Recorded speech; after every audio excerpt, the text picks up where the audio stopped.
গত 2 দিন বা 3 দিন আগে ব্রাহ্মণবাড়িয়ায় গাঠুরা মাহফিল, শহরে শহরে।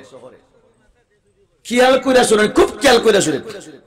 আমরা তো সিলেটিরা গর্ব করি, আমরা শাহজালালের সন্তান, শাহজালালের এলাকার মানুষ। আমরা কোন জাতের মুসলমান দেখেন, ব্রাহ্মণবাড়িয়ার মুসলমান। ওই দিন খেলা ছিল, মনে হয় খুব সম্ভবত আর্জেন্টিনার, আমার খেয়াল নাই পুরো। খেলাটা একটাই, বয়ান শুরু করছি আমি বয়ান শুরু করছি প্রায় 11:30টায়, 1টা পর্যন্ত বয়ান চলছে। খেয়াল করে শুরু, আস্থাটা এর চেয়ে বড় মাহফিল, আস্থাটা মাঠ ভরা। 1টা 1:30টা পর্যন্ত বয়ান করলাম। একটা মুসলমান, বাচ্চা থেকে জুয়ান থেকে বুড়া, একটা মুসলমান নড়াচড়া করে না। বয়ান শেষ, কালেকশন শেষ, মুনাজাতের পরে হঠাৎ উঠটা দৌড় দিছে নাই। মনে করেন প্রায় 1:45 সব গেছে।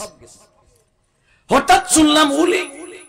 আমি ভাবছি মাইল লাগছে, জিজ্ঞাসা করলাম কর্তৃপক্ষকে কি হয়েছে, বললেন না হুজুর খেলা চলতেছে বিশ্বকাপ। আমি বললাম আজকে বিশ্বকাপ খেলা কয়টার থেকে? বলে ওইটা 1টা থেকে ছিল। তো একটা যুবক যে লড়লো না, হুজুর আমাদের ব্রাহ্মণবাড়িয়ার যুবকদের অন্তরে এই নীতিটা আছে, কমাস কম মাহফিলে যদি কেউ বসে খেলার জন্য ওইটা যায় না। যার যাওয়ার ইচ্ছা আছে খেলা আগের থেকে আসবে না, কিন্তু মাহফিলে চলে আসলে আমাদের ব্রাহ্মণবাড়িয়ার রক্তের মাঝে এই জিনিস আছে। কুরআন রাখা কমপক্ষে আমরা খেলার কাজে যাই না, মাহফিল রাখা আলিম রাখা আমরা খেলায় যাই না। এবার ব্রাহ্মণবাড়িয়ার মুসলমান দেখেন, এরা খেলার জন্য মাহফিল ছেড়ে গেছে না, আর আমরা সিলেট জায়গা। এই জন্যই ব্রাহ্মণবাড়িয়ার মুসলমান যেই কাজে দাঁড়ায়, এই কাজে নাস্তিক বেঈমানরা কখনো সফল হতে পারে না।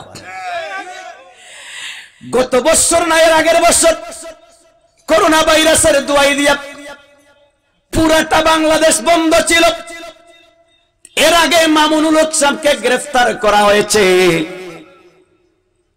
ব্রাহ্মণবাড়িয়ার সবচেয়ে বড় মাদ্রাসাকে চতুর্দিকে ঘেরাও দেওয়া হয়েছে। তার মানে ব্রাহ্মণবাড়িয়ার ইউনুসিয়া মাদ্রাসাকে ভেঙ্গে চূর্ণ বিচূর্ণ করে দেওয়ার প্ল্যান ছিল।